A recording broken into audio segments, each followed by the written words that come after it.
High, আজ অনেকদিন পরে মিনি ব্লগ নিয়ে এলাম। দিনটি ছিল সানডে।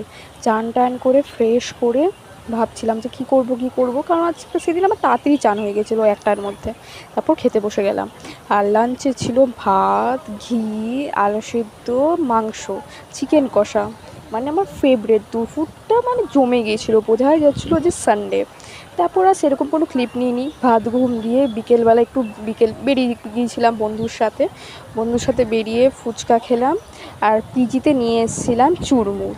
তারপর আর একটু পড়তে বসেছিলাম, সেই ক্লিপটা আর নিইনি। রাতের বেলা ডিনারে ছিল ফ্রায়েড রাইস আর চিলি চিকেন। মানে চুমু একেবারে, খুব ভাল লেগেছে। তারপর রাতের বেলা ছাদে গিয়েছিলাম, ছাদে গিয়ে একটুখানি হাওয়া খাচ্ছিলাম, কারণ ভেতরে এত গরম, তার মধ্যে পিজিতে আমরা 3 তলায় থাকি, গরমটার জন্য আরও বেশি।